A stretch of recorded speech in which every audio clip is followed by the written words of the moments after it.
प्रभूच्या दूताने मरियेला संदेश दिला, नमो कृपा पूर्ण मरिये, प्रभू तुझ्या ठाई आहे, धन्य तू स्त्रियांमध्ये आणि धन्य तुझ्या उदराचे फळ येशू.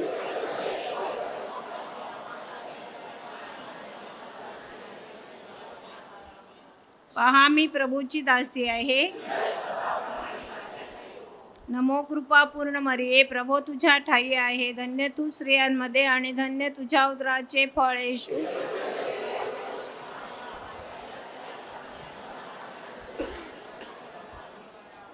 देव शब्द मनुष्य झाला. नमो कृपा पूर्ण मरिये, प्रभू तुझ्या ठाई आहे, धन्य तू स्त्रियांमध्ये आणि धन्य तुझ्या उदराचे फळ येशू.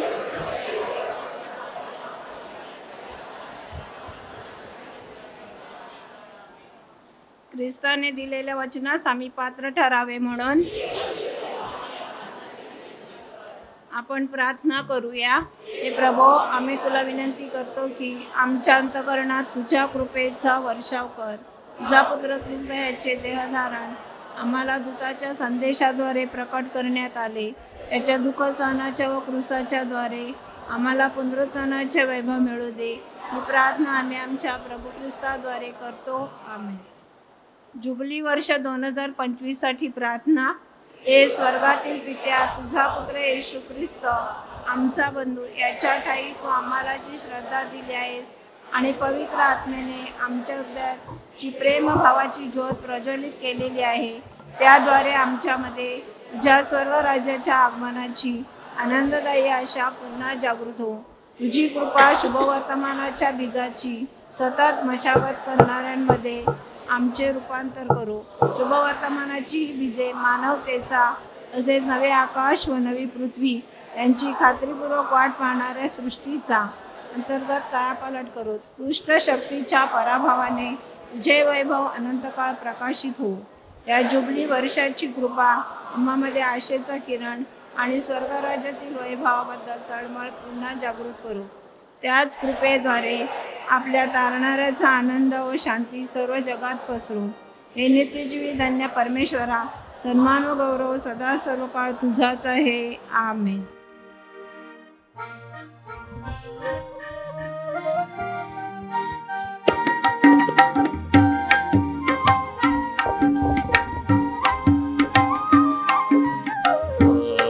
भक्तीची आज ही सुमने घेऊन मी आलो,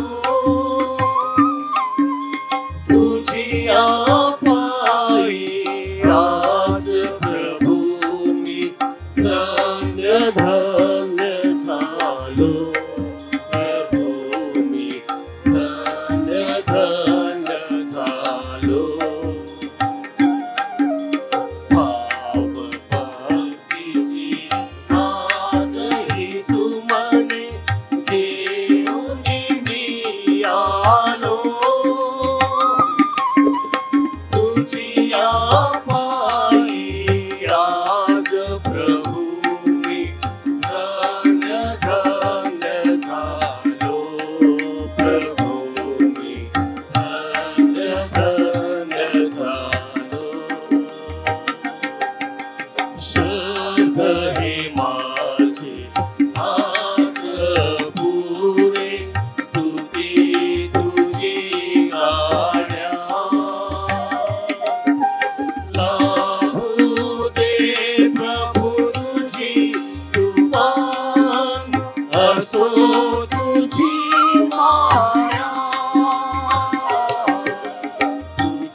आजची मिसा नोवेनाकालीन हेतूपेटीतील सर्व हेतूंसाठी अर्पण करण्यात येत आहे.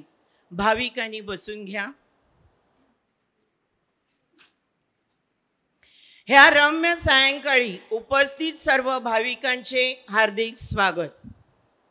जीवनात वेळोवेळी अन्याय, दुःख, अडचणी अशा बऱ्याच प्रसंगांनी आपल्याला घेरलेलं असते.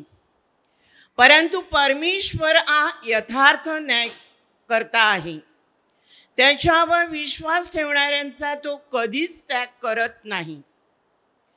परमेश्वराचा न्याय हा मानवाच्या विचारांवर, कृत्यांवर किंवा परिस्थितीवर अवलंबून नसतो, तर तो सत्य, प्रेम आणि नीतिमत्तेवर अवलंबून असतो. पवित्र शास्त्र आपल्याला शिकविते की परमेश्वर न्यायी आहे, म्हणूनच तो आपल्या लोकांसाठी सत्य व नीतीपूर्ण न्याय करतो. प्रभूच्या या गुणांचे स्मरण करून आपण देखील न्यायी व सत्यवचनी बनण्यासाठी आजच्या ह्या पवित्र मिसा बलिदानात सहभागी होत असताना परमेश्वराकडे विशेष कृपा आणि आशीर्वाद मागूया. पिता, पुत्र आणि पवित्र आत्मा ह्यांच्या नावे. आपल्या प्रभू येशू ख्रिस्ताची कृपा, परमेश्वराची प्रीती आणि पवित्र आत्म्याचा सहवास तुम्हाला लाभो. ख्रिस्ता ठाई माझ्या प्रिय बंधू भगिनींनो, बऱ्याचदा आपल्या दैनंदिन जीवनात सहजपणे आपण जजमेंट देतो आणि एखाद्याला दोषी ठरवतो, एखाद्याचं जीवन उद्ध्वस्त करतो. अशा वेळीची आठवण करूया आणि परमेश्वरा चरणी क्षमा मागून परमेश्वर जो यथार्थ न्याय करता आहे त्याचा न्याय सतत आपल्या जीवनात त्याला प्राधान्य देण्यासाठी आपल्याला कृपा लाभावी म्हणून या पवित्र रहस्यात सहभागी होत असताना प्रार्थना करूया.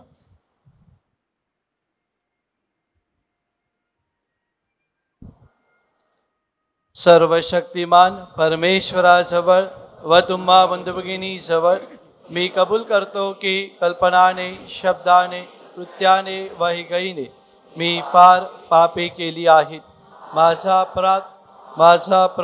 माझा फार मोठा अपराध. म्हणून मी नित्यकुमारी पवित्र मरिया, सर्व देवदूत व सर्व संत ह्यांना व तुम्हा बंधू भगिनींना मी विनंती करतो की माझ्यासाठी आपल्या प्रभू परमेश्वराजवळ प्रार्थना करा. सर्व शक्तिमान प्रभू परमेश्वर आम्हावर दया करू, आमच्या पापांची क्षमा करून आम्हाला सार्वकालिक जीवनाकडे नेवो.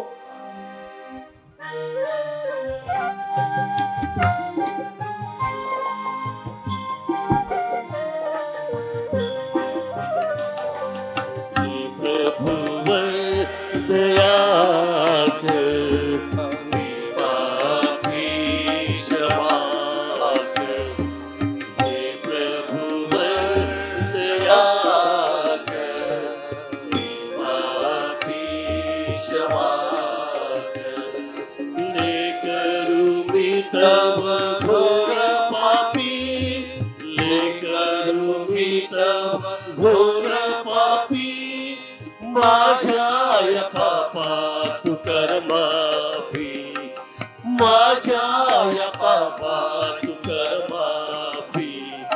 तव करुणेचा स्पर्श होता, तव करुणेचा स्पर्श होता.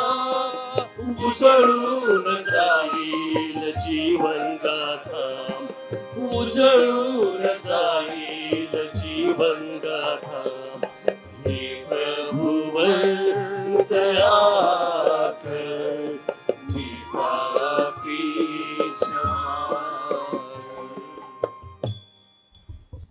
आपण प्रार्थना करूया.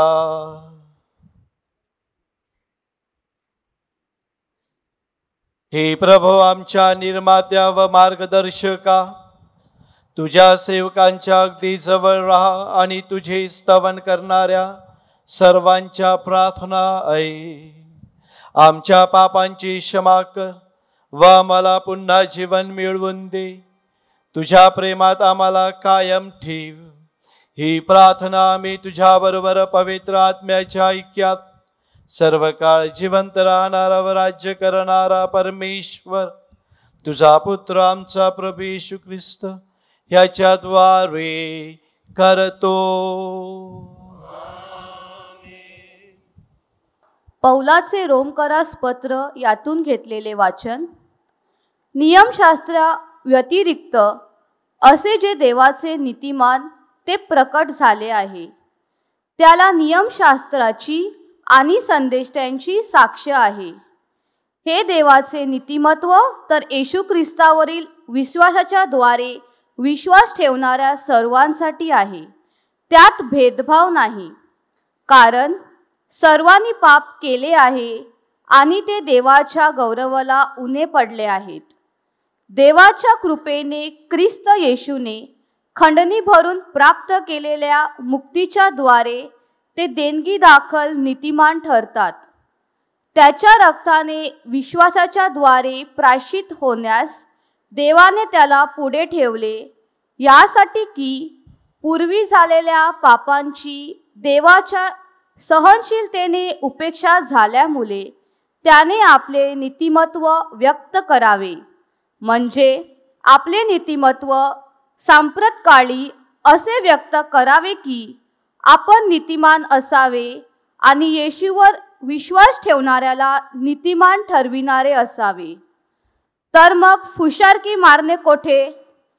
ती बाहेरच्या बाहेर राहून गेली. कोणत्या प्रकारच्या नियमाने? कर्माच्या काय? नाही, तर विश्वासाच्या नियमाने. कारण नियमशास्त्रातील कर्माने नव्हे, तर मनुष्य विश्वासाने नीतिमान ठरतो असे आपण मानतो. देव केवळ यहुदांचा आहे का? तो परराष्ट्रांचा नव्हे का? हो, तो परराष्ट्रांचा देखील आहे, कारण देव एकच आहे.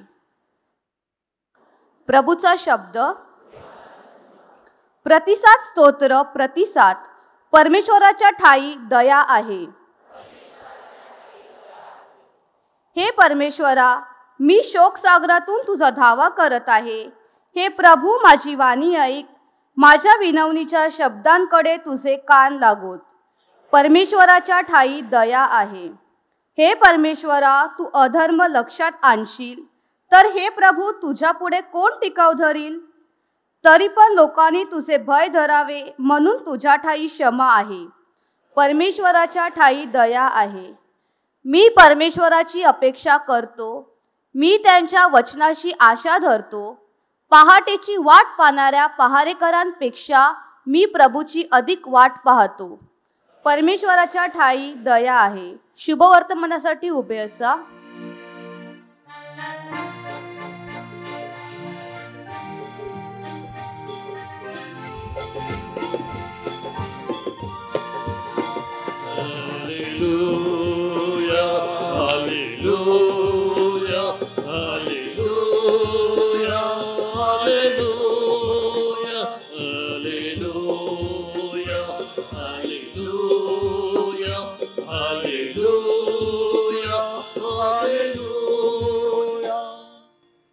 हे यरूशलेम, प्रभूचे गुणगान गा. तो आपले आदेश पृथ्वीवर पाठवतो. Hallelujah, hallelujah, hallelujah, hallelujah. प्रभू तुम्हा बरोबर असो. संत लोकलिखित शुभवर्तमानातून घेतलेले वाचन. येशू शास्त्र्यांना म्हणाला, तुमची केवढी दुर्दशा होणार, कारण तुम्ही संदेष्टांची थडगी बांधता आणि त्यांना तर तुमच्या पूर्वजांनी जिवे मारली. तुम्ही साक्षीदार आहात आणि आपल्या पूर्वजांच्या कृत्यांना अनुमती देता, कारण त्यांनी तर त्यांना जिवे मारले आणि तुम्ही त्यांची थडगी बांधता. ह्या कारणास्तव देवाच्या ज्ञानानेही म्हटले, मी त्यांच्याकडे संदेष्टे आणि प्रेषित पाठवीन आणि त्यांच्यातील काहींना ते जिवे मारतील आणि काहींना छळतील, ह्यासाठी की जगाच्या स्थापनेपासून त्या सर्व संदेष्टांचे रक्त म्हणजे हाबेलच्या रक्तापासून वेदी आणि पवित्र स्थान ह्यांच्यामध्ये ज्या जखऱ्याचा घात झाला त्याच्या रक्तापर्यंत जे रक्त पाडले गेले त्याचा हिशेब ह्या पिढीकडून घेतला जावा. होय, मी तुम्हाला सांगतो त्याचा हिशेब ह्या पिढीकडूनच घेतला जाईल. तुम्हा शास्त्र्यांची केवढी दुर्दशा होणार, कारण तुम्ही ज्ञानाची किल्ली घेऊन गेला, पण तुम्ही स्वतः आत गेला नाहीत आणि जे आत जात होते त्यांना तुम्ही प्रतिबंध केला. येशू तेथून बाहेर आल्यावर शास्त्री आणि परुषी त्याच्या अंगावर त्वेषाने येऊन त्याने पुष्कळशा गोष्टींविषयी बोलावे म्हणून त्यावर प्रश्नांचा भडीमार करू लागले आणि त्याच्या तोंडून काही निघाल्यास त्याला बोलण्यात धरावे म्हणून ते टपून राहिले होते.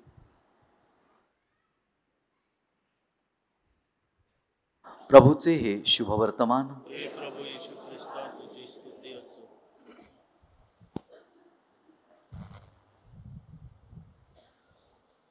ख्रिस्ताठाई माझ्या प्रिय बंधू भगिनींनो, या पृथ्वीवर असंख्य असे न्यायालय आहेत आणि या न्यायालयाच्या खुर्च्या आपण मानव तय करत असतो किंवा डिसाईड करत असतो, परंतु खरी खुर्ची जी आहे ती स्वर्गात आहे.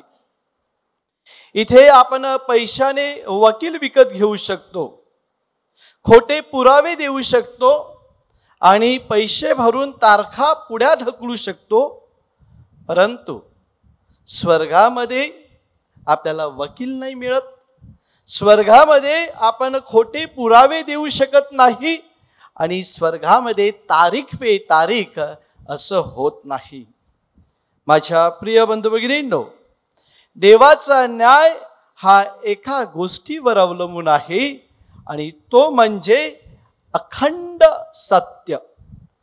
देवाचा न्याय सत्यावर अवलंबून आहे आणि म्हणून आपला विषय आज आपण जो मनन चिंतन करणार आहोत, हाताळणार आहोत, तो आहे यथार्थ न्यायकर्ता परमेश्वर, जस्ट जज. कारण देव हा अखंड सत्याच्या मार्गाने आपला न्याय करत असतो. इथे आपण चेहरे पाहून न्याय देतो, परमेश्वर मात्र आपलं अंतःकरण पाहून न्याय करतो. माझ्या प्रिय बंधू भगिनींनो, आजकाल आपल्या अवतीभोवती जर आपण पाहिलं तर आपल्याला आढळेल की ट्विटरच्या कोर्टामध्ये एका हॅशटॅगच्या मेसेजने एखाद्याला दोषी ठरवले जाते. तसेच व्हॉट्सअप फॉरवर्ड कोर्टच्या न्यायालयात एखाद्या संदेशाद्वारे एखाद्याचा नैनाट केला जातो किंवा एखाद्याचं जीवन उद्ध्वस्त केलं जातं आणि कधी रीलवरती एखाद्याला विलन घोषित केलं जातं आणि मेमच्या माध्यमातून माझ्या प्रिय बंधू भगिनींनो एखाद्याला दोषी ठरवलं जातं. माझ्या प्रिय बंधू भगिनींनो, आणि मग लोक म्हणतात हे पब्लिक वर्डिक्ट आहे, हा पब्लिक न्याय आहे, पब्लिक कोर्टामध्ये हा न्याय घोषित केलेला आहे. परंतु माझ्या प्रिय बंधू भगिनींनो, पब्लिक वर्डिक्ट हा न्याय नाही, डिवाइन वर्डिक्ट हा खरा न्याय आहे. बिली ग्रॅहम नावाचे एक व्यक्ती म्हणतात, एक दिवस असा येईल की तुमचं जीवन तुमच्या देवाच्या न्यायालयासमोर उभं राहायला लागेल आणि अशा वेळेला ना आपला शेजारचं मत चालेल, ना आपल्या सोशल मीडियाचा प्रोफाईल चालेल, फक्त तुमचा आत्मा आपल्या परमेश्वरासमोर उघडा केला जाईल. माझ्या प्रिय बंधू भगिनींनो, लोकांची मत बदलतात, काळ बदलतो, पण सत्याचा न्याय कायम राहतो. त्याचं जिवंत उदाहरण म्हणजे सुरजीत सिंग. ही गोष्ट आहे 1981 मधली पंजाब या शहरातील. माझ्या प्रिय बंधू भगिनींनो, सुरजीत सिंग हा एक साधा असा शेतकरी होता आणि शेतीच्या जीवावर आपला तो कुटुंब चालवत होता. परंतु वय झाल्यामुळे माझ्या प्रिय बंधू भगिनींनो, त्याला विसरायला होत होतं. बऱ्याचशा गोष्टी तो विसरायचा, विशेषतः त्याच्या घरचा पत्ता, तर कधी आपल्या गावातील लोकांची नावं, आणि कधी कधी घरी जाणारा मार्गच तो विसरून जायचा. एके दिवशी तो आपल्या शेतात गेलेला असताना मार्ग चुकला आणि एका जंगला मार्गे तो पाकिस्तानच्या बॉर्डर क्रॉस करून पाकिस्तानमध्ये गेला. बंधू भगिनींनो, पाकिस्तानमध्ये गेल्यानंतर सुरजीत सिंगला त्या पाकिस्तानच्या पोलिसांनी, बॉर्डर सिक्युरिटी फोर्सनी पकडलं आणि त्याला टेररिस्ट किंवा आतंकवादी म्हणून घोषित केलं आणि तुरुंगात टाकलं. बंधू भगिनींनो, वर्षानुवर्ष निघून गेली, परंतु सुरजीत सिंग काही तुरुंगातून परत आला नाही. भरपूर अशी ट्राय किंवा प्रयत्न केले, परंतु सुरजीत सिंग मात्र तुरुंगातच होता.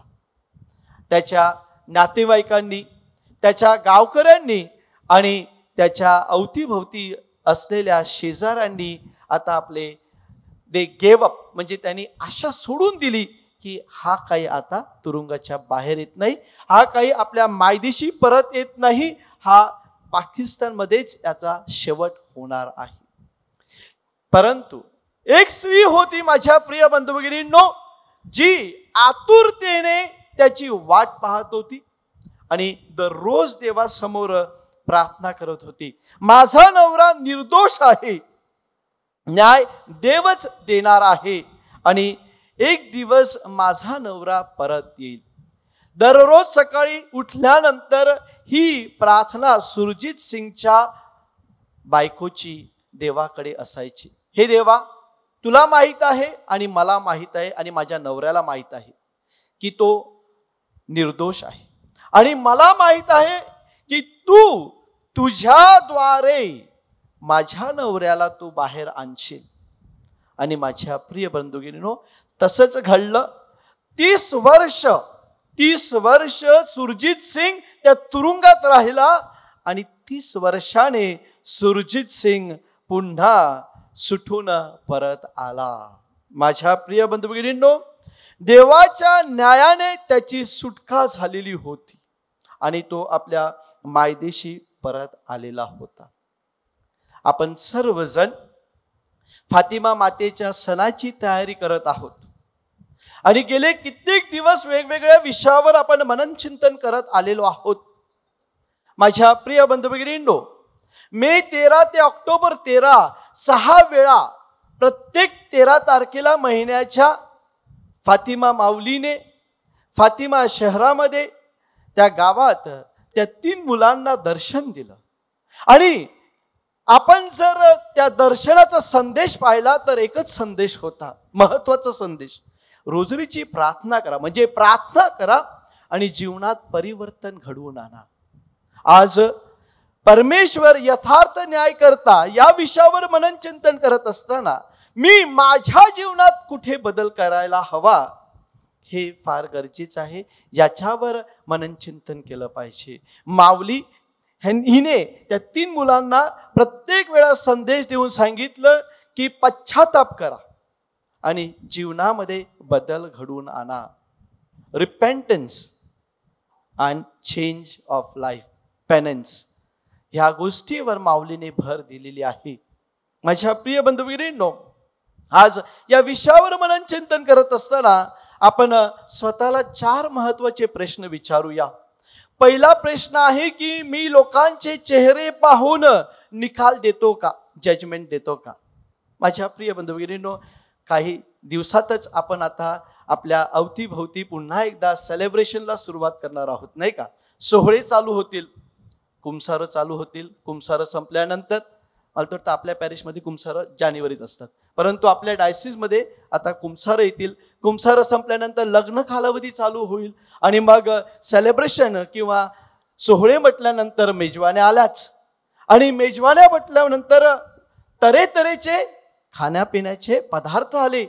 माझ्या प्रिय बंधू भगिनींनो, बऱ्याचशा वेळेला मी पाहिलेलं आहे, लोक अशा मेजवान्यामध्ये सहभागी होतात, पाहिजे तेवढे जेवतात, ज्या गोष्टीची गरज नाही तेवढं पण खातात, आणि मग हात पुसत बाहेर आल्यानंतर लगेच जजमेंट देऊन टाकतात. मला प्रश्न पडतो की एखादा शिकलेला जज, ह्याला एखादा जजमेंट द्यायला कितीतरी तारखा आणि कितीतरी हिअरिंग्स केल्यानंतर तो जजमेंट देतो. इकडे मात्र इकडे जेवण झालं का दुसऱ्या बाजूने आपलं जजमेंट तयार असते. आणि काय जजमेंट असते? नाही नाही नाही, ते 4च पदार्थ ठेवलेले, 6 पदार्थ ठेवायला होते. नाही, ते जेवण बरं होतं पण ते तेल थोडं जास्त झालेलं. माझ्या प्रिय बंधू भगिनींनो, हे झालं सेलिब्रेशन रिलेटेड जजमेंट. एखाद्या धर्मगुरूने प्रवचन दिल्यानंतर त्या प्रवचनाची चिडफाड त्या ट्रेनमध्ये होते. माझ्या प्रिय बंधू भगिनींनो, तुम्हाला अधिकार आहे आम्हा धर्मगुरूंना आम्ही केलेल्या चुकांची जाणीव करून देण्याचा, परंतु ट्रेनमध्ये नको. ती जाणीव वैयक्तिक येऊन तुम्ही भेटलात आणि आम्हाला सांगितलं, कारण तो मेसेज जो आहे, संदेश जो आहे ना, सर्वांपर्यंत पोहोचतो आणि ज्याच्याकडे पोहोचायला हवा तो मात्र पोहोचत नाही. म्हणून जर तुम्हाला एखाद्या धर्मगुरूच्या प्रवचनाची चिरफाड करायची असेल तर त्या धर्मगुरू बरोबर बसा आणि स्वतःला एक प्रश्न विचारा. काही दिवसापूर्वी एका व्यक्तीने मला सांगत होते की फादर असं केलं पाहिजे, तसं प्रवचन झालं पाहिजे. मी सांगितलं, बाबा एक काम कर ना, एक संडेला तू ये प्रवचन द्यायला, मी लोकांना सांगतो पाहिजे तर की आज मी न देता हा प्रवचन दे. नाही नाही नाही फादर, ते मला जमणार नाही. परंतु जजमेंट द्यायला, एखाद्याला कंडेम करायला, दोषी ठरवायला मात्र मला जमते. त्याच्या बुटात पाय घालायला मला जमणार नाही. माझ्या प्रिय बंधू भगिनींनो, दुसरा महत्वाचा मुद्दा ज्याच्यावर आपण मननचिंतन करणार आहोत तो म्हणजे लोक माझ्याबद्दल काय बोलतात ह्यापेक्षा देव माझ्याबद्दल काय म्हणतो याला महत्व देणे फार गरजेचं आहे. बंधू भगिनींनो, बऱ्याचशा वेळेला आपण आपल्या जीवनामध्ये बऱ्याचशा कृती करतो. का करतो? कारण तो काय बोलेल, ती काय बोलेल, देव काय बोलेल ह्याच्याकडे आपलं दुर्लक्ष असते, किंवा मला काय हवं आहे ह्याच्याकडे देखील आपण दुर्लक्ष करतो. आणि इतरांच्या म्हणण्याप्रमाणे, इतरांच्या सांगण्याप्रमाणे आपण वागण्याचा प्रयत्न करतो. सगळ्यात महत्वाचं आहे देव काय म्हणणार आहे त्याला महत्व दिलं पाहिजे. बंधू भगिनींनो, बऱ्याचशा वेळेला मी पाहिलेलं आहे, ह्यामुळे काय होते, बऱ्याचशा वेळेला आपल्या स्वतःला त्रास होतो आणि आपण स्वतःला त्रास करून घेतो. स्तोत्र संहिता स्तोत्र 9 मध्ये देव यथार्थ न्याय करता कसा आहे ह्याविषयी आपल्याला शिकवण दिलेली आहे. आणि त्यावेळेला आपल्याला सांगण्यात आलेलं आहे की देव जेव्हा न्याय करतो त्यावेळेला पार्शालिटी करत नाही. रोमकरास पत्र अध्याय 2 ओवी 6 ते 8 मध्ये आपण वाचतो, आपल्या कृतीद्वारे आपला न्याय केला जाईल. आपली कृती कशी आहे? माझी कृती चांगली असेल तर मला चांगलं मिळेल आणि माझी कृती वाईट असेल तर मला वाईट मिळेल. माझ्या प्रिय बंधू भगिनींनो, आजच्या शुभवर्तमानात आपण ऐकलं, सगळ्यांचा हिशोब घेतला जाईल. आबेल पासून झकरापर्यंत ज्याची ज्याची त्यांनी वाट लावली त्या प्रत्येकाचा हिशोब घेतला जाईल. आणि कोणाकडून आणि कधी? येथेच आपल्याकडून. आपल्या प्रत्येक कृतीचा हिशोब घेतला जाईल. म्हणून माझ्या प्रिय बंधू भगिनींनो, लोक काय म्हणतात ते महत्वाचं नाही, देव काय म्हणतो ते महत्वाचं आहे. बऱ्याचशा वेळेला आपण लोकांच्या म्हणण्याने वागण्याचा प्रयत्न करतो. बंधू भगिनींनो, काही महिन्यापूर्वी आपल्या वसई भागात काही तरुणांनी आत्महत्या केली. त्यावेळेला एक संदेश फिरला. संध्याकाळी 4:30च्या दरम्यान मी आमच्या चॅपलमध्ये प्रार्थनेला गेलेलो होतो. 5ला आमची संध्याकाळची प्रार्थना संपल्यानंतर जसा मी बाहेर आलो तसा एका व्यक्तीने मला सांगितलं, फादर तुम्हाला माहिती आहे का, 4 तरुणांनी आत्महत्या केलेली आहे. एक चुरण्यातला आहे, एक पालीतला आहे, एक उत्तर वसईतले 2 आहेत, दक्षिण वसईतले 2 आहेत, असे 4 तरुण आहेत. थोडंसं पुढे आलो, दुसरा एक तरुण भेटला. फादर तुम्हाला माहिती आहे का? मी सांगितलं, बाबा रे तुम्हाला कसं माहिती पडलं? नाही फादर, व्हॉट्सअपवरती आलेलं आहे. त्याच क्षणाला माझ्या प्रिय बंधू भगिनींनो थोडीशी भीती मनात आली आणि शहानिशा करण्यासाठी मी आपल्या चुरण्या पॅरिसमधील म्युरल रेबेलो, पॅरिसन नुनिस आणि आपले नाना सेबॅस्टिन गोन्साल्विस ह्या तिघांना फोन केला आणि विचारलं. नानाने मला सांगितलं, पॅरिसने सांगितलं, म्युरलने सांगितलं, फादर तसं काही नाही आहे. माझ्या प्रिय बंधुभगिनींनो, मी जर त्या संदेशावर जर विश्वास ठेवला असता तर मी पण 4 लोकांना सांगितलं असतं, हा ना त्या 4 पोरांनी एकत्र आत्महत्या केली. आणि सूर काय निघत होता, 4ही जणांनी वेगवेगळ्या ठिकाणी आत्महत्या केलेल्या आहेत, परंतु 4ही जणांचं काहीतरी लफडं होतं, काहीतरी गोंधळ होता, असं सूर निघत होता माझ्या प्रिय बंधुभगिनी. आणि बऱ्याचशा वेळेला आपण तसंच करतो, आपण पण तसंच जजमेंट पास करतो की ह्यानी केलं त्यांनी केलं, ह्यानी फॉरवर्ड केलं त्यांनी फॉरवर्ड केलं, मी पण फॉरवर्ड करतो. परंतु तो संदेश, तो मेसेज खरोखर फॉरवर्ड करण्यायोग्य आहे का, किंवा तो मेसेज खरा आहे की खोटा आहे, त्याची शहानिशा आपण करतच नाही. नंतर जर विचारलं, मला काय माहिती होतं, त्यांनी पाठवलं म्हणून मी पाठवलं. माझ्या प्रिय बंधुभगिनींनो, तिसरा महत्वाचा मुद्दा, मी दुसऱ्याला बोट दाखवतो परंतु माझं अंतःकरण देवाला दाखवण्यासारखं आहे का. दुसऱ्यावरती बोट जेव्हा आपण करतो ना, हा असा तो तसा, तेव्हा स्वतः कसे आहोत ते जाणून घेणे फार गरजेचं आहे. आणि चौथा महत्वाचा मुद्दा आहे, आज जर देवाने माझ्या केसची फाईल उघडली, देवाला विचाराला चला नितीनचा हिशोब करूया, आणि देवाने जर माझी फाईल उघडली तर नितीन देवासमोर किती योग्य आहे, मी खरोखर पात्र आहे का देवासमोर, माझा न्याय कसा होईल आज, ह्याच्याकडे लक्ष देणे माझ्या प्रिय बंधू भगिनींनो फार गरजेचं आहे. म्हणून या 4 मुद्द्यावर आपण मननचिंतन करत आहोत. आणि हाच संदेश जो आपल्या माऊलीने त्या 3 मुलांना दिला, जो आज माऊली आपल्या प्रत्येकाला देत आहे, की ह्या सगळ्या गोष्टी जर थांबायच्या असतील, विशेष करून इतरांना दोषी ठरवण्यापेक्षा मी कसा आहे आणि देवासमोर मी कोण आहे हे जाणून घेणे फार गरजेचं आहे. जाता जाता 4 ओळी तुमच्या समोर ठेवू इच्छितो. लोकांच्या न्यायाने तुम्ही कलंकित होऊ शकता, लोकांच्या न्यायाने तुम्ही कलंकित होऊ शकता, पण देवाच्या न्यायाने तुम्ही पवित्र होता. लोकांचा शब्द तुमचं नाव खराब करू शकते, होते आपल्या जीवनात ना, लोकांचा शब्द तुमचं नाव खराब करू शकते, पण देवाचा शब्द तुमचं अंतःकरण वाचवू शकते.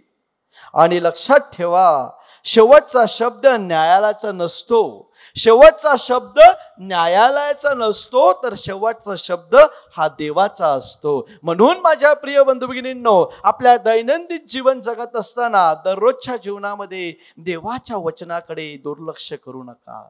दररोज देवाचं वचन वाचाल तर वाचाल, आणि म्हणून देवाच्या शब्दावर तुमचा विश्वास ठेवा.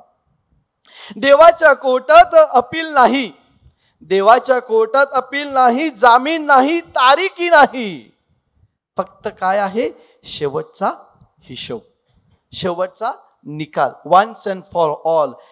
आणि ज्यांना इब्री भाषेत म्हणतात हापाक्स, एकदाच जे आहे ते कायमचं, त्याच्या पुढे कुठे जाऊ शकत नाहीत. म्हणून माझ्या प्रिय बंधू भगिनींनो, आपला न्याय योग्य देवाने करावा, ह्यासाठी आपल्याला कृपा लाभावी.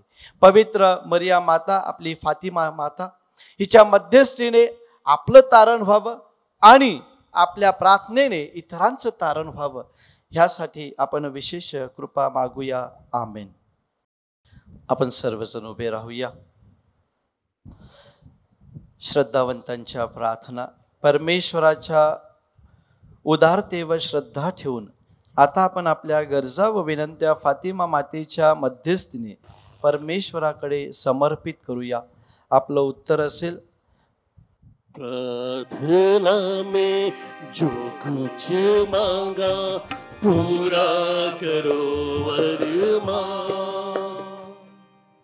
आपले पोप लिओ, बिशप थॉमस, सर्व धर्मगुरू, धर्मभगिनी, प्रापंचिक ह्याने प्रभू हा न्यायी व सत्य वचने आहे, हे सत्य सर्व भाविकांपर्यंत पोचवण्यास ते समर्थ ठरावे, म्हणून आपण फातिमा मातेच्या मध्यस्थीने परमेश्वराकडे प्रार्थना करूया. प्रार्थना में जो कुछ मांगा पूरा करो अरमान. न्याय व अन्याय यामधील फरक ह्याची जाणीव आपल्या देशातील सर्व राजकीय नेत्यांना व्हावी आणि त्यांनी अन्यायापासून दूर राहून जनतेची खऱ्या अर्थाने सेवा करावी, म्हणून आपण फातिमा मातेच्या मध्यस्थीने परमेश्वर पित्याकडे प्रार्थना करूया. प्रार्थना में जो कुछ मांगा पूरा करो अरमान. आपल्या धर्मग्रामातील तसेच संपूर्ण धर्म प्रांतातील प्रत्येक व्यक्तीला प्रभूच्या प्रेमाचा, न्यायाचा आणि दयेचा अनुभव यावा, म्हणून आपण फातिमा मातेच्या मध्यस्थीने परमेश्वर पित्याकडे प्रार्थना करूया. प्रार्थना में जो कुछ मांगा पूरा करो अरमान. संपूर्ण जगात शांतीचे, प्रेमाचे, न्यायाचे व समेटाचे वातावरण नांदावे आणि सर्व देशांमध्ये बंधुप्रेमाची भावना जागृत व्हावी, म्हणून आपण फातिमा मातेच्या मध्यस्थीने परमेश्वर पित्याकडे प्रार्थना करूया.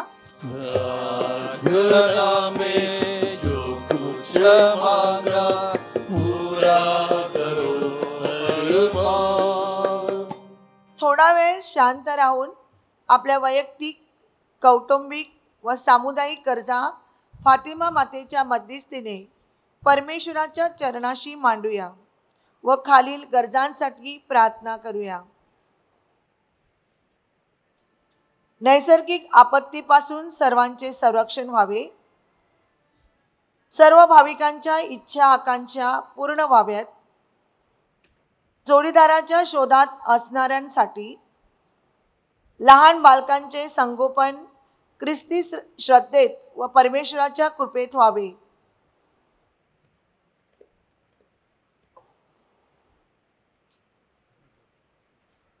हे स्वर्गातील पित्या, अत्यंत श्रद्धेने व विश्वासाने आम्ही आमच्या गरजा व विनंत्या तुझ्या चरणाशी ठेवल्या आहेत. तुझ्या दयेला अनुसरून तू त्या स्वीकारून घे व आम्हाला तुझ्या स्वर्गीय दानांचा लाभ घडव.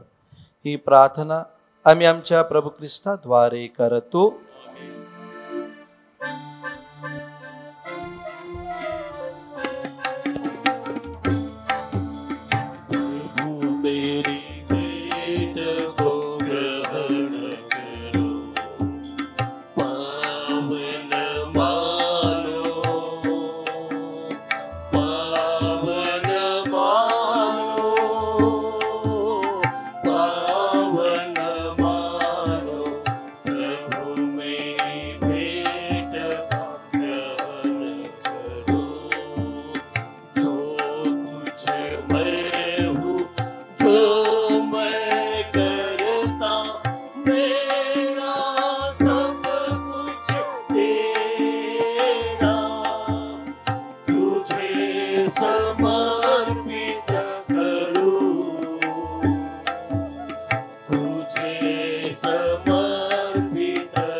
बंधू भगिनींनो, आपले बलिदान सर्व समर्थ परमेश्वर पित्याला मान्य व्हावेत म्हणून प्रार्थना करात.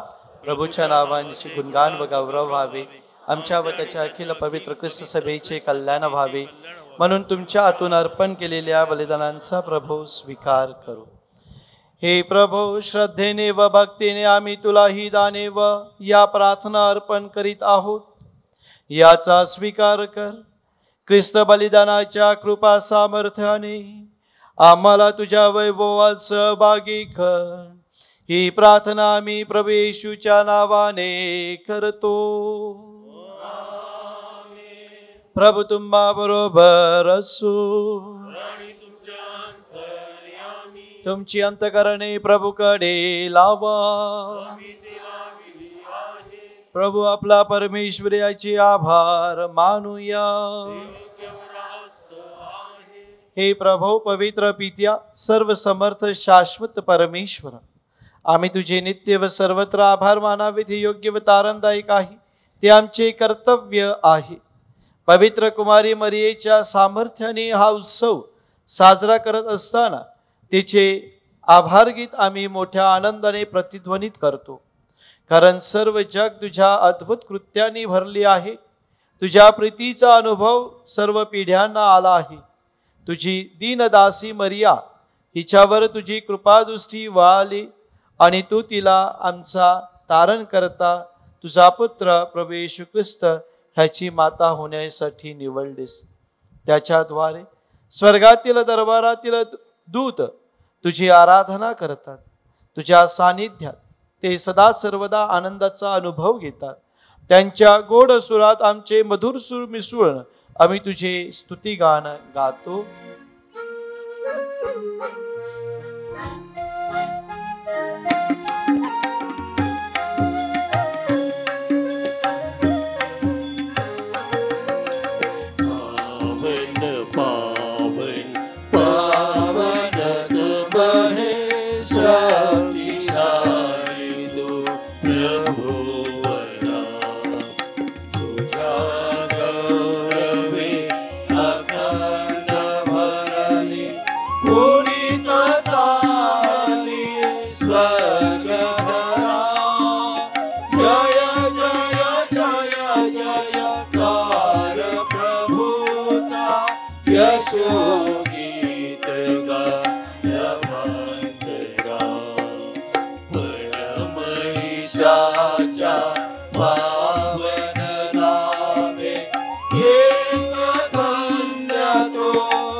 हे प्रभू, तू खरोखर पवित्र आहेस, सर्व पावित्र्याचा दुगम आहेस.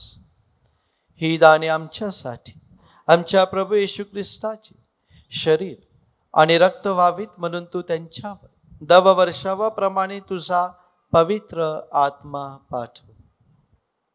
जेव्हा प्रभू येशूचा विश्वासघात करण्यात आला आणि तो स्वइच्छेने दुःख भोगायला सामोरा गेला, तेव्हा त्याने भाकर घेतली, आभार मानून ती मोडली, ती आपल्या शिष्यांना दिली आणि म्हटले, तुम्ही सर्वजण ही घ्या आणि खा, कारण हे माझे शरीर आहे, हे तुमच्यासाठी अर्पिले जाईल.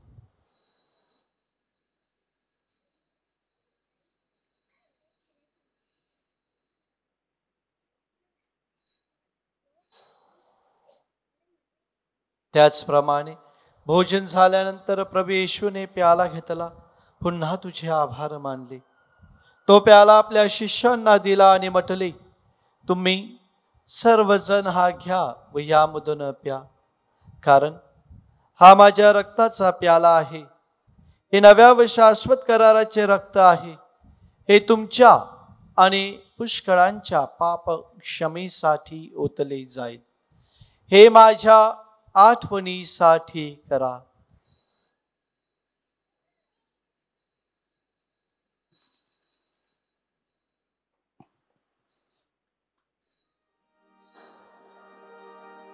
श्रद्धेचे रहस्य. हे प्रभू, तू पुन्हा येईपर्यंत आम्ही तुझ्या मृत्यूची घोषणा करतो आणि तुझे पुनरुत्थान जाहीर करतो. हे प्रभू, ख्रिस्ताच्या मरणाची व पुनरुत्थानाची स्मृती साजरी करीत असताना आम्ही तुला जेवणाची भाकर आणि तारणाचा प्याला अर्पण करतो. तुझ्या समोर येण्यास आणि तुझी सेवा करण्यास आम्हाला पात्र केल्याबद्दल आम्ही तुला धन्यवाद देतो. ख्रिस्ताचे शरीर आणि रक्त याचा स्वीकार करीत असताना पवित्र आत्म्याद्वारे एक व्हावे असे आम्ही विनम्रतेने विनवितो. हे प्रभू, सर्व जगभर पसरलेल्या तुझ्या ख्रिस्त सभेची आठवण कर आणि लिओ आमचे पोप, थॉमस आमचे बिशप आणि सर्व याजक वर्ग यांच्या समवेत ख्रिस्त सभेला परिपूर्ण प्रीतीचा पूर्णाविष्कार घडू. जे आमचे बंधू भगिनी पुनरुत्थानाच्या आशेनं महानिद्रा घेत आहेत आणि जे तुझ्या दयेवर विसंबून मरण पावले आहेत, त्यांचेही तू स्मरण ठेव. त्यांचे तुझ्या दिव्य प्रकाशात स्वागत कर. देवमाता धन्यकुमारी मरिया, तिचा पती संत जोसेफ, पूज्य प्रेषित आणि युगानुयुगे ज्या सर्व संतांनी तुला संतुष्ट केले आहे, त्यांच्याबरोबर आम्ही शाश्वत जीवनाचे सहवारस व्हावे आणि तुझी स्तुती करून तुझा गौरव करावा, अशी प्रार्थना आम्ही तुझा पुत्र येशू ख्रिस्त ह्याच्याद्वारे करतो.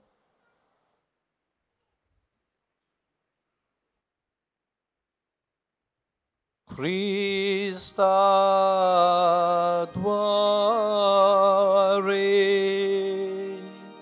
आणि ख्रिस्तासह आणि ख्रिस्ता ठाई हे सर्व समर्थ देव पित्या पवित्र आत्म्याच्या ऐक्या तुझा गौरव आणि सन्मान सदा सर्वदा होवो. आमेन.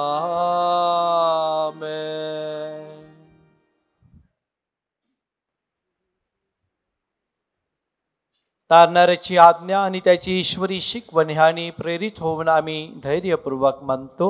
आमच्या स्वर्गातील बापा, तुझे नाव पवित्र मानले जावो. तुझे राज्य येवो. जसे स्वर्गात तसे पृथ्वीवरही तुझ्या इच्छेप्रमाणे हो. आमची दररोजची भाकर आज आम्हाला दे, आणि जसे आम्ही आमच्या अपराध करणाऱ्यांना क्षमा करीतो, तसेच तो आमच्या अपराधांची क्षमा कर. आणि आम्हाला मोहप्रसंगी पडू देऊ नकोस, पण वाईटापासून आम्हाला सोडव. हे प्रभू, सर्व प्रकारच्या वाईटापासून आम्हाला सोडव असे आम्ही विनवितो. या जीवनात आम्हाला कृपापूर्वक शांती दे, म्हणजे दिव्य आशेची आणि आमचा तारणारा येशू ख्रिस्त ह्याच्या आगमनाची वाट पाहत असताना तुझ्या दयेच्या साह्याने आम्ही पापापासून मुक्त राहू व सर्व प्रकारच्या चिंता विवेचनेपासून सुरक्षित असू. हे प्रभू येशू ख्रिस्त, तू आपल्या प्रेषितांना म्हणालास, मी तुम्हाला शांती देऊन ठेवतो, मी माझी शांती तुम्हाला देतो. आमच्या पापाकडे पाहू नकोस, तर तुझ्या ख्रिस्त सभेच्या श्रद्धेकडे पहा आणि तिला तुझ्या इच्छेनुसार शांती व ऐक्य देण्याची कृपा कर. तू नित्यजीवी असून सदा सर्वदा राज्य करतोस. प्रभूची शांती तुम्हा बरोबर सदा असो. आपण एकमेकास शांती वंदन करूया.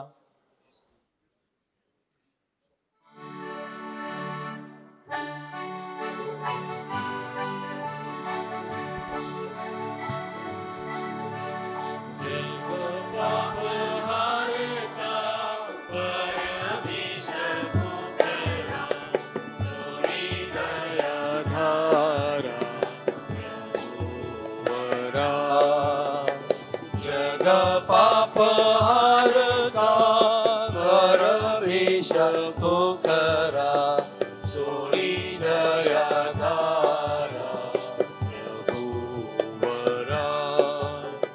जग पाप हारता परमेश पोखरा शांती वर्षाव करा प्रभुवरा.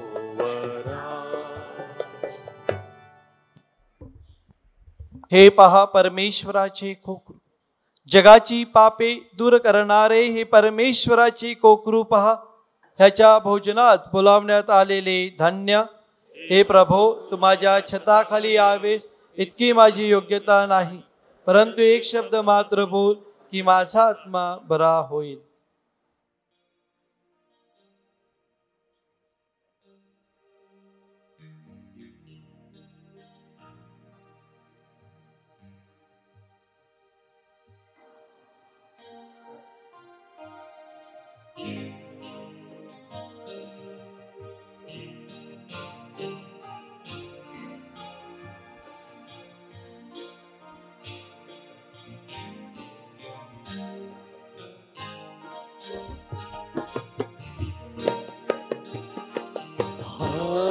Ave, Ave, Ave Maria, Ave, Ave, Ave Maria, Ave, Ave, Ave Maria, Ave Maria,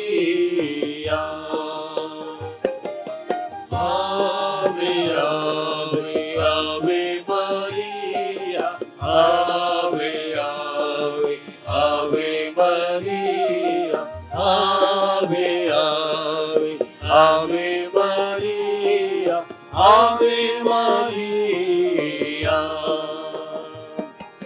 कृपेची तू सावली, आमुची माऊली,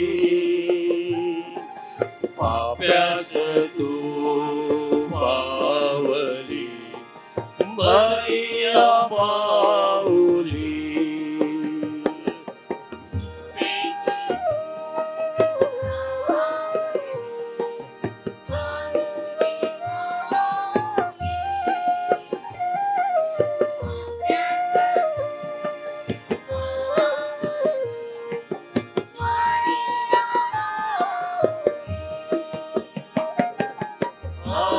Ave, Ave, Ave Maria, Ave, Ave, Ave Maria, Ave, Ave, Ave Maria, Ave Maria,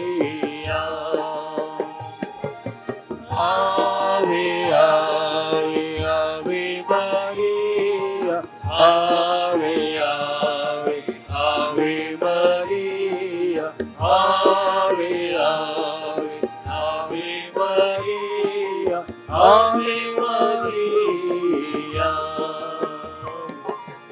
आलो आम्ही आई हात, आश्रयाशी तुझा, माग कृपा आम्हास खास, गुलाबाशी तुझा. आलो आम्ही आई आई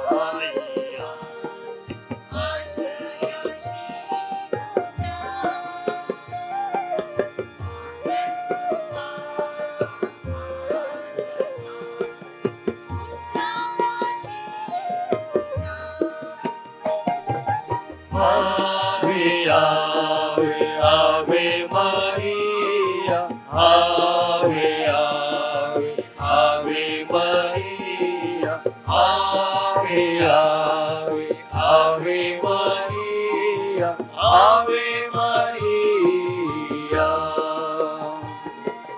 Ave, Ave, Ave Maria, Ave, Ave, Ave Maria, Ave, Ave, Ave Maria, Ave Maria.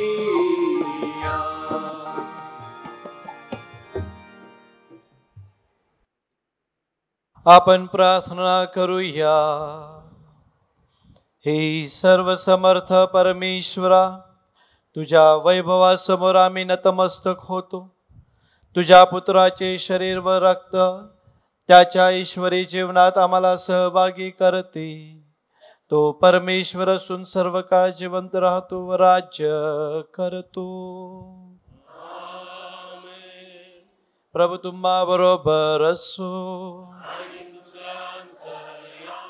सर्वशक्तिमान प्रभू परमेश्वर पिता पुत्र आणि पवित्र आत्मा तुम्हास आशीर्वाद देवो. जा मिसा समाप्त झाली आहे. देवाला धन्यवाद. नवीनाची प्रार्थना आपण अतिशय सावकाश व भावपूर्णरित्या म्हणणार आहोत. हे अतिपवित्र फातिमा माते, आम्ही सर्व भाविक सन्मान करण्यासाठी एकत्र जमलो आहोत. हे आमच्या आश्रयदात्या माते, तू देत असलेल्या सर्व प्रकारच्या दानांबद्दल आम्ही तुझे आभार मानतो व तुझ्याप्रमाणे देवाच्या शब्दाला होकार देऊन नम्रपणे तो स्वीकारून देवावर, तुझ्या पुत्रावर व तुझ्यावर विश्वास ठेवून त्याप्रमाणे वागण्याचे वचन देतो. नीतिमूल्यांचा आमच्या जीवनात विसर पडू नये. ऐहिक जीवनापेक्षा आध्यात्मिक जीवनासाठी आम्ही अधिक झटावे म्हणून तू आम्हाला मदत कर. हे कृपापूर्ण माते, तू आमची संरक्षक आहेस. जेव्हा आमच्यावर अनेक संकटे येतात, जेव्हा आम्ही दुःखाने पीडित होतो, जेव्हा जीवन नकोसे वाटते, तेव्हा आमच्या जवळ उभी राहा. तुझ्या कृपेची नजर आम्हावर ठेव व प्रत्येक संकटातून आमचा बचाव कर. हे फातिमा माते, देवाची आई व आमच्या माते, फातिमा येथील धार्मिक, सोज्वळ, पापभिरू व प्रामाणिक अशा 3 मुलांना तू दर्शन दिलेस व त्या दर्शनाद्वारे संपूर्ण ख्रिस्त सभेला तू प्रार्थनेचा व प्रायश्चित्त करण्याचा संदेश दिलास. जगात शांतता प्राप्त करण्यासाठी व स्वर्गातील सार्वकालिक सुख मिळविण्यासाठी माणसाने कसे वागावे हे त्या संदेशाद्वारे तू आम्हाला शिकविलेस. म्हणून आमच्या प्रत्येकाच्या कुटुंबात कौटुंबिक रोजरीची प्रार्थना नित्यनेमाने म्हटली जावी. आमचे जीवन येशू ख्रिस्ताच्या प्रकाशाने भरून जावे. आम्ही दुर्व्यसनापासून दूर राहावे व आम्हाला चांगले मरण यावे म्हणून आम्हाला आशीर्वाद दे. हे फातिमा माते, तुझ्याजवळ विनंती करणाऱ्याला तू कधीच रिकाम्या हाताने पाठविले नाहीस. ह्यावर विश्वास ठेवून आमची प्रार्थना ऐक, आमच्या विनंत्या मान्य कर. आपण आपल्या विनंत्या मनोमन परमेश्वराच्या चरणाशी फातिमा मातेच्या मध्यस्थीने सादर करूया.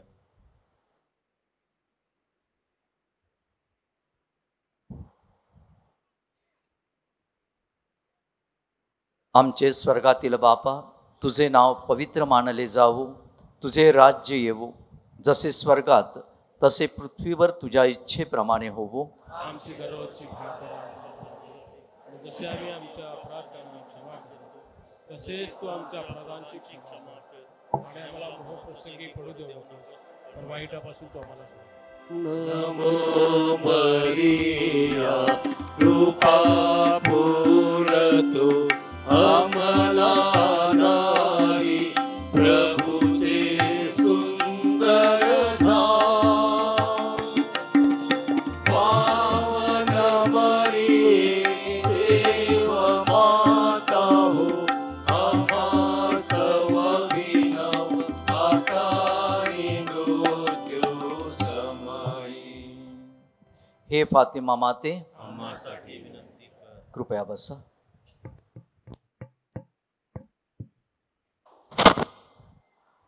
परमेश्वर यथार्थ न्याय करता या विषयावर आज फादर नितीन डिसोजा यांनी प्रबोधन केलेलं आहे.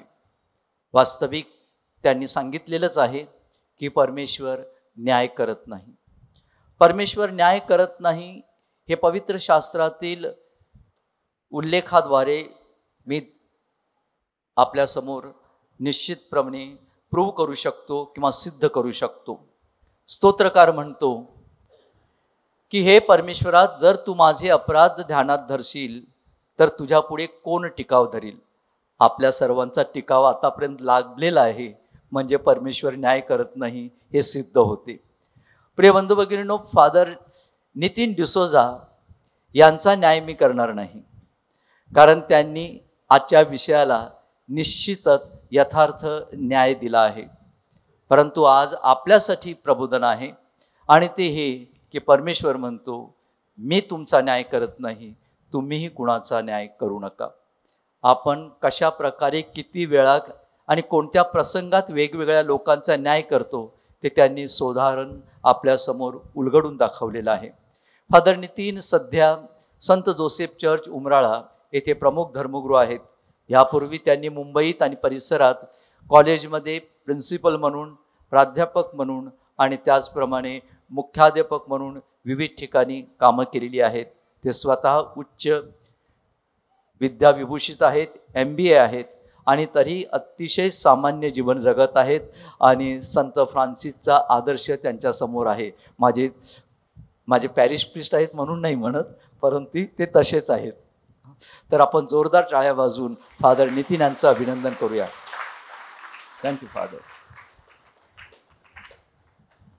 आजच्या या नोवेनासाठी ज्या आपल्या धर्मग्रामाच्या बाहेरून जे भाविक आलेले आहेत त्या सर्वांचं आम्ही हार्दिक स्वागत करतो. त्यांच्या हेतूसाठी फातिमा मातेकडे नेहमी मध्यस्थी करण्याचं आश्वासन देतो. आज जे आपल्या धर्मग्रामात नव्याने बाहेरून भाविक जे आलेले आहेत त्यांच्यासाठी खास भेट आपली वाट पाहत आहे. फातिमा मातेची आशीर्वादित केलेली रोजरी आम्ही आपल्याला भेट म्हणून देणार आहोत. जाताना ती जरूर घेऊन जा. या वेदीच्या पाठीमागे जी सॅक्रिस्टी आहे तिथं आज जे नव्याने भाविक आज इथं आलेले आहेत ही भेट केवळ त्यांच्यासाठी आहे. त्याचप्रमाणे जे भाविक माणिकपूर बाजूला जाणार आहेत त्यांच्यासाठी सोसायटी या परिसरातून माणिकपूर इथं जाण्यासाठी वाहनाची मोफत बसची सोय केलेली आहे. त्याचाही जरूर लाभ घ्या. धन्यवाद. माझ्या प्रिय बंधू भगिनींनो, चुण्या गावात यायला खूप बरं वाटते. म्हणजे खूप मित्र मैत्रिणी चुण्या गावात आहेत आणि आपले दोन्ही फादर आम्हाला कधीही आपुलकीसारखी म्हणजे घरी आल्यासारखं वाटतं. इकडे आलं की कुठे दुसऱ्या ठिकाणी नाही तर आपल्या स्वतःच्या घरात आहोत अशी एक भावना निर्माण होते. त्याबद्दल फादर रॉबर्ट आणि तसेच आपले मोठे फादर बॅप्टिस्ट लोपेस यांचं मनपूर्वक आभार आणि आपणा सर्वांवर देवाचा आशीर्वाद द्यावा हीच प्रार्थनामय शुभेच्छा. उद्या नोवेनाचा 9वा व शेवटचा दिवस आहे आणि उद्याचा आपला विषय आहे पर्यावरणाचे संवर्धन, विश्वनिर्मितीतील माझा सहभाग. आणि उद्याचे मुख्य पुरोहित व प्रवचनकार असणार आहेत फादर ऑल्विन तुस्कानो.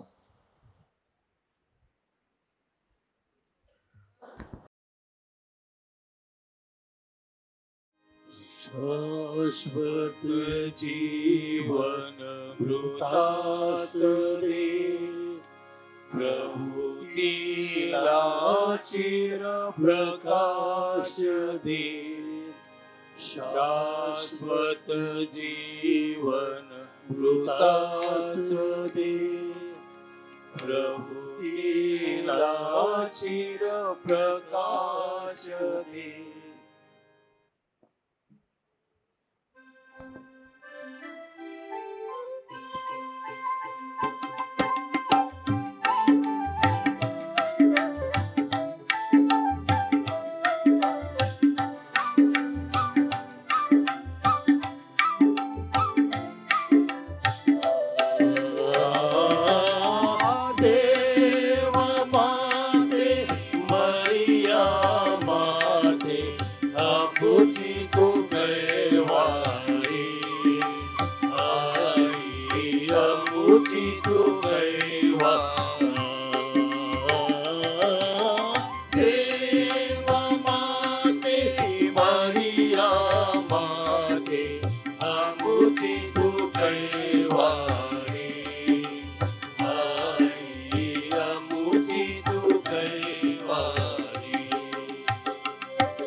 तुझ्या